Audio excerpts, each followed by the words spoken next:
What's up, guys? It's John with National Sports Entertainment, and college football season is upon us.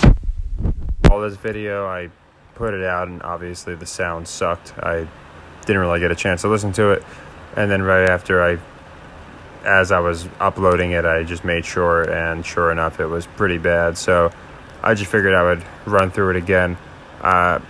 It's my pick at who I think is going to win the college championship this year, and there's two teams that I think have merit.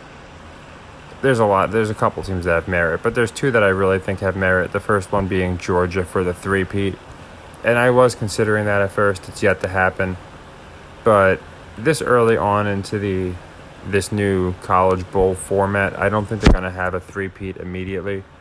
They might, of course. They like to have history, but I think there's one team that's more appealing than Georgia.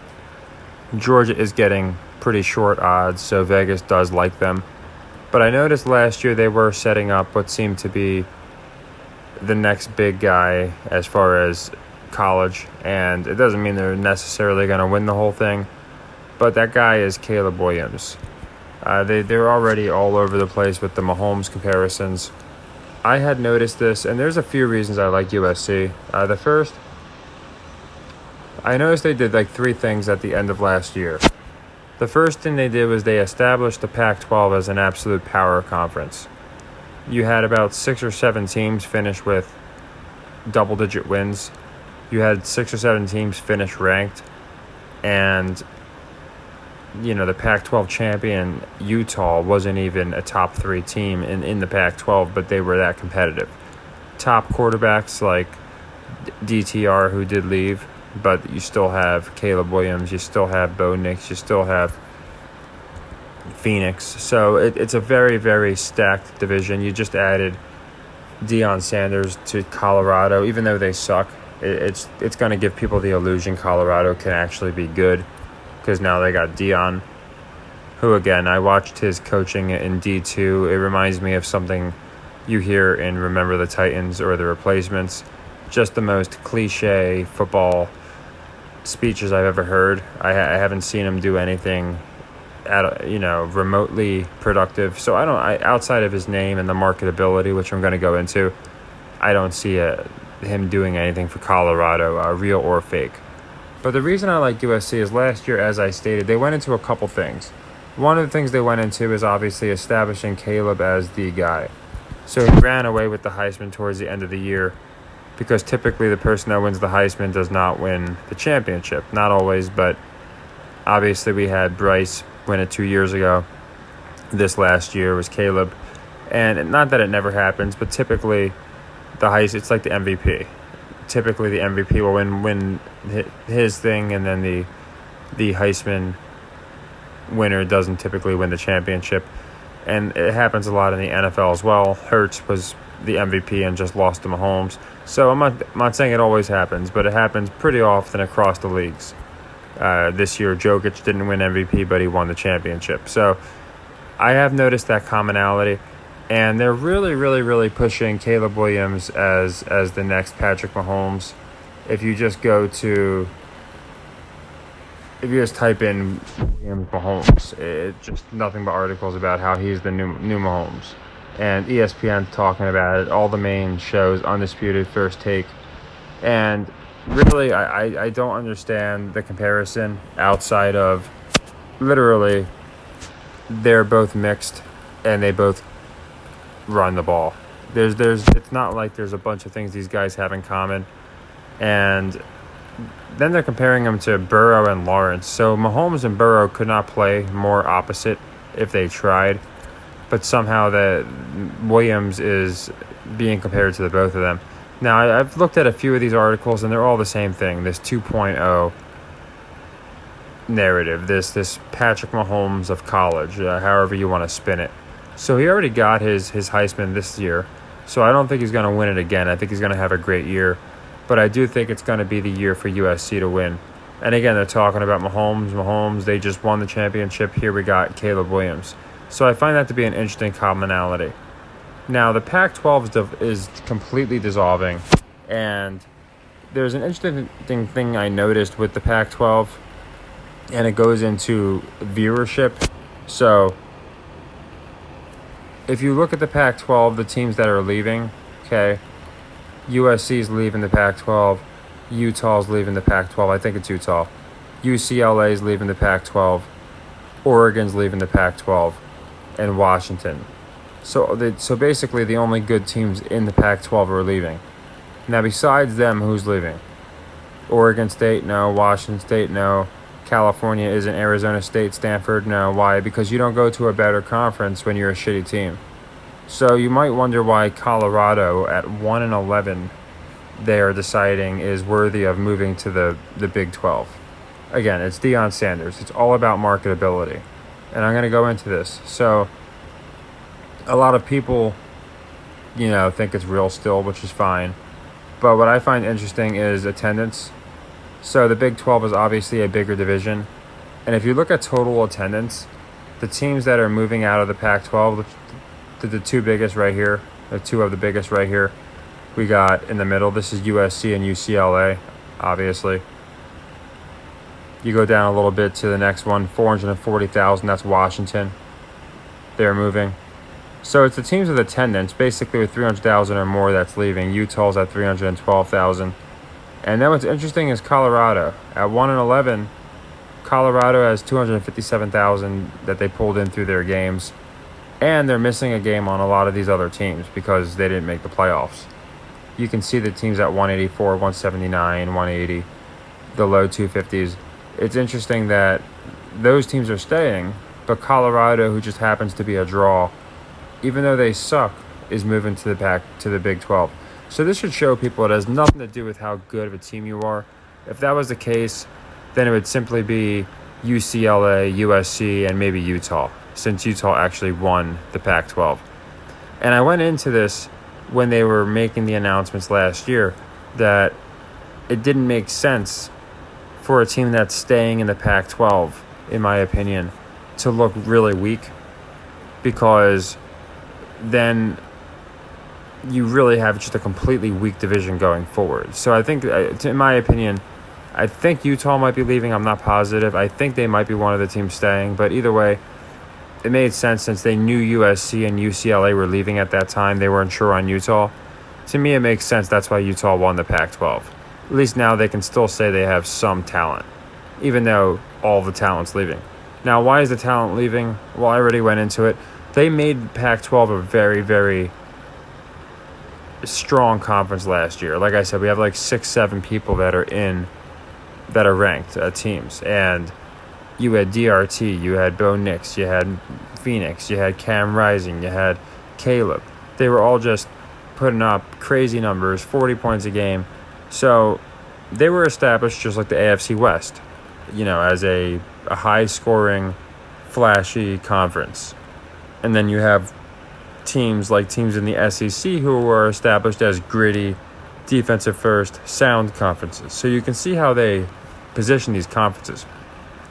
So with USC, the reason I like them is not only did they go into the Patrick Mahomes, Caleb Williams comparison, not only did Caleb get the Heisman but not the championship yet, and not only do I think that they're one of the few teams that has mostly all the same draws as last year, but they also fit a couple other schemes. If you remember the commercials from last year, they had Reggie Bush in those commercials, and essentially in those commercials they were going into how Reggie Bush he had to give back all of his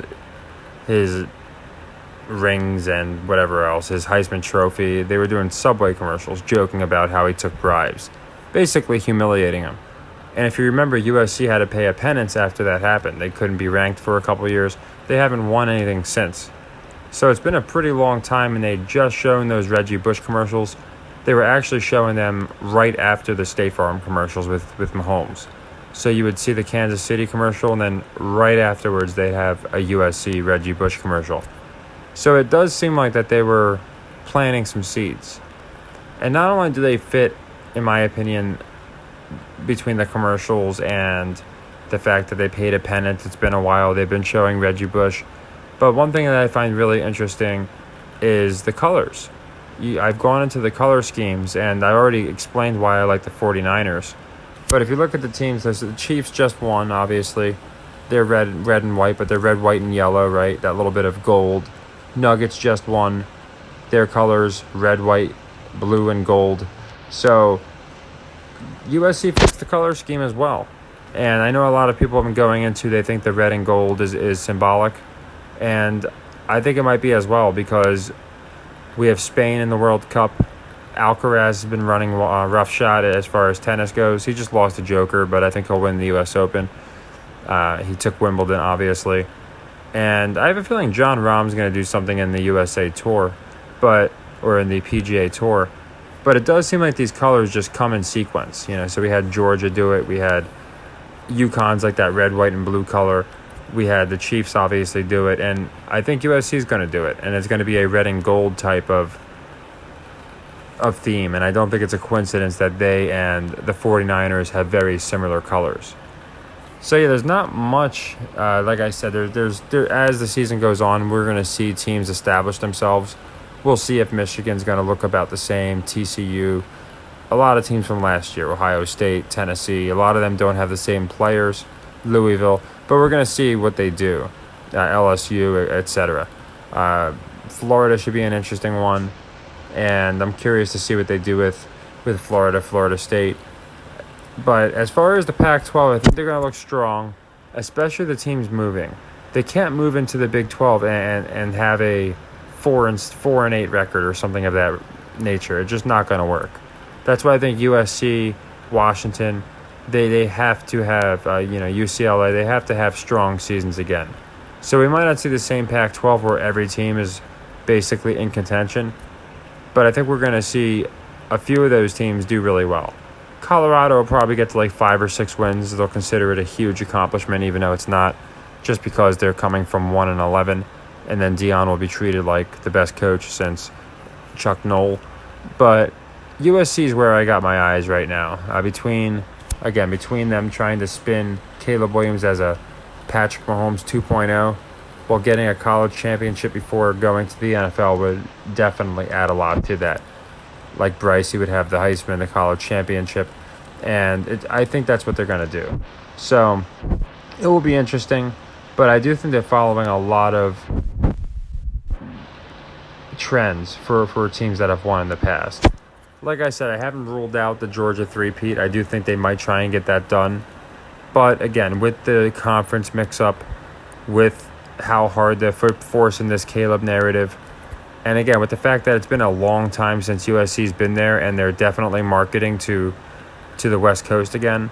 Again, if you just look at NFL, NBA, look at the East and West Coast. They did so much better than your Midwest teams, and I don't think it's a coincidence. Other years, Midwest teams do amazing. And obviously, the Chiefs and the Nuggets both won championships, so I'm not saying that you have to be from the East or West. But in general, teams with really good records, teams that have made runs, they've all been from the East and West. And I think it's been quite some time since USC's got it. So to me, everything's lining up. And I also like their value. They're at about 12-1. And I think the public will be on them a little bit. But I also think the public's going to be on TCU and Michigan and Georgia and other teams. I think a lot of the public's going to be on TCU, and it's not going to work out for them. Oregon's another one. Utah won the Pac-12. So it's going to be interesting. Like I said, it's not going to be – I don't think everyone's going to be all over USC just because of Caleb. He probably will even have a year where it's not quite as flashy as the end of last year. But I think they're definitely going to establish him as a dual-threat quarterback and almost unstoppable. So that's my pick, USC to win the whole thing. I will be going into specific games. As you can see, these spreads are a little ridiculous. They usually are, because a lot of times you get completely lopsided matchups. But I'm going to look at some of them that, to me, stand out. Florida-Utah stands out. Like I said, I think Florida might do good this year. So Florida with 7 against the team that everyone thinks is definitely going to beat them, I find interesting. So this is what I'll be doing when a couple days rolls around. Probably Wednesday or Thursday, I'm going to do all of my picks. And I'm basically just going to look for ones that look suspicious, because at the beginning of the year, that's basically all we can do. I find this line a little light. 14.5 seems light to me at home. Washington here. They did just lose, like I said. They lost DTR. So this could be a good game to get Boise State. Washington might get off to a slow start. But yeah, that's basically it. We're going to look for suspicious lines. And, South Alabama, Tulane.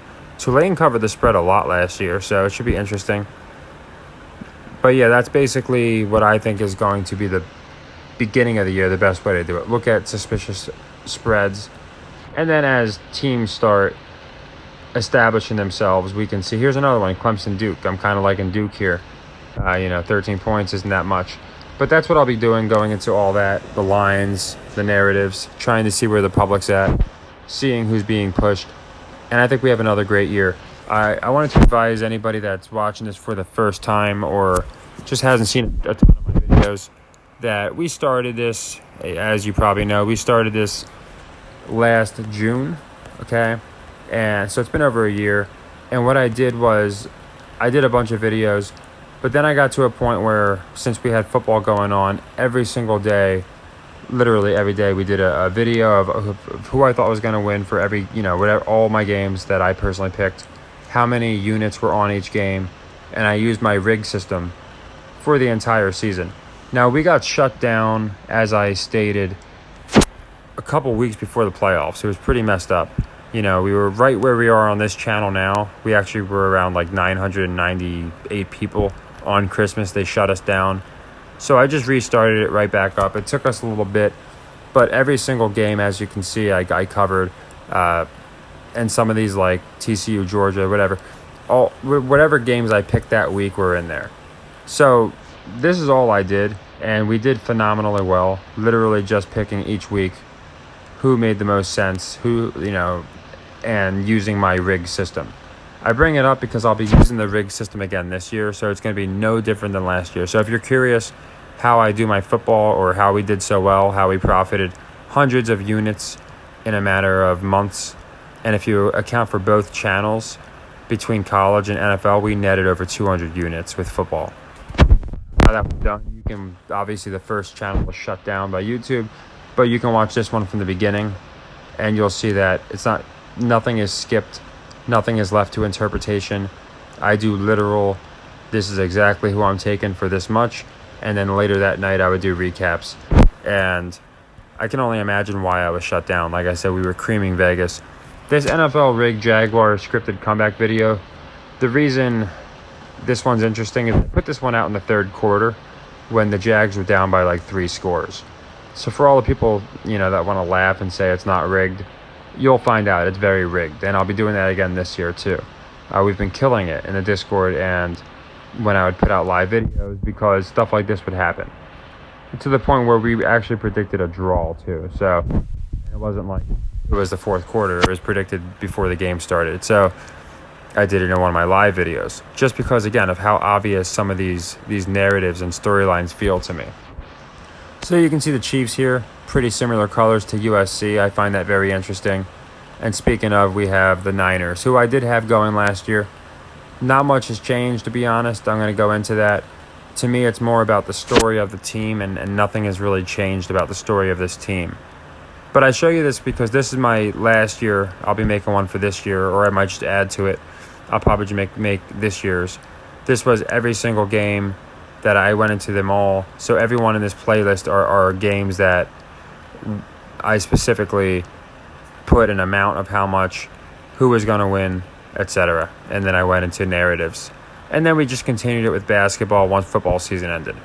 And we did pretty good basketball too. And lately I've just been covering what I can, golf, etc. But you can see these videos, I didn't make 50 of them. I made hundreds. In total, probably close to like 1,000 videos. And we've done like over 500 between this channel and the last channel. But I just wanted to show you guys that because there's a lot of fly-by-night people and they'll throw out a prediction here or there, or they'll throw them out after the fact, or they'll only keep up ones that were successful. With this channel, as most of you know, because most of you guys watch, I appreciate you guys, and you've been watching for a bit. I just put out my opinion beforehand, use as much analytics as I can, smart money management, and whether I'm right or wrong, I'm going to put out another video reassessing. We're not going to pretend, technically I would have been right, but this happened. No, we don't do that. Because at the end of the day, when we're profiting hundreds of units, I don't care if I'm wrong on a couple videos. I don't care if I'm abysmally wrong, which has happened before. So I think it's going to be a great year. Last year was our first year really doing the system for, football for the whole year, because it was my first year of the YouTube channel. So I thought, all right, let's just run this live and see how it goes. And it went really, really well. So for anyone who doesn't believe me about the 100 units claim, just watch the playlist. Or you could just even watch like 7 to 10 videos in a row just to get a gauge. So you can see, oh, wow, this is literally what he says. He puts the picks out beforehand, and then afterwards recaps the exact dollar amount, unit amount of profit or losses. And yeah, we ran it over 100 units easily. I'd say we netted about 200, again, if we're including the channel that was shut down. So I'll be providing way more detailed things on my Buy Me a Coffee as I go forward. But for now, I'm just going to do what I did last year and go into the games that stick out to me and use my system. And if you're not familiar with the system, that's why I referred you to my playlist, because I use my rig system, which is a very complex martingale where we don't just blindly pick, but we're actually picking based off of how other games go. There's a lot that goes into it based off of against the spread metrics, and it works incredibly well. But I wanted to put this out for futures to get 14 now before things change, and we might be looking at 8-1, 10-1, which can happen pretty quick, especially if a top 5 team loses, gets upset early. Next thing you know, USC might move up pretty quick. So they're my pick to win it all. Like I said, a lot of similarities with the Nuggets, and I do find it interesting. We got, they're obviously red and yellow, and we have Spain in the World Cup, and Alcaraz is the guy, just won Wimbledon. Seems to be a lot of cross appeal. That's why I'm liking John Rahm here. He's been looking terrible, and he's like the 3rd, 4th favorite to win the US PGA Tour. So to me, it'd be very interesting if he won. I don't think there's going to be any money on him. But not to deviate, I just thought I'd go into that because I found it interesting. I noticed a lot of similarities with Spain and England. We might even get Spain versus England in the World Cup. We might get like Rory or Fitzpatrick, but most likely Rory versus Rahm at the end, which would be very interesting if it came down to UK versus Spain. And at the same time, we had that in the World Cup. So I find it all interesting. But to me, USC is a great pick.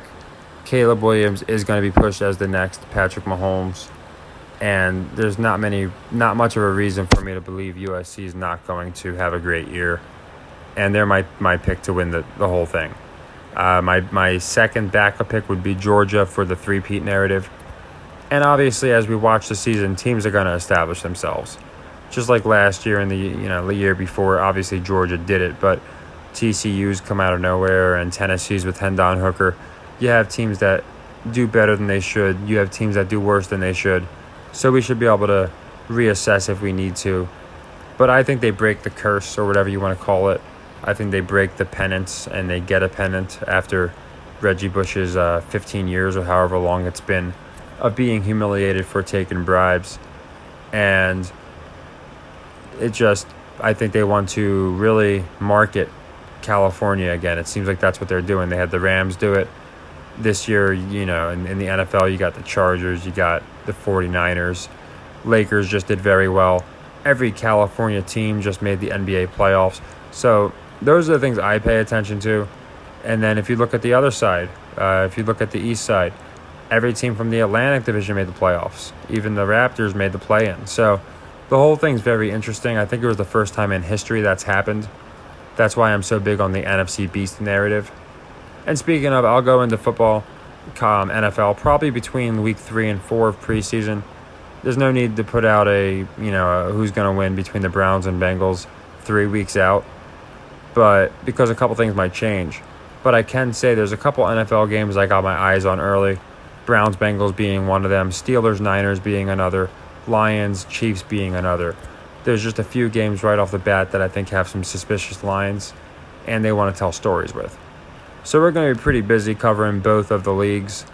But right now, if I had to pick, I'm going with the gold theme. 49ers and Trojans are my two picks.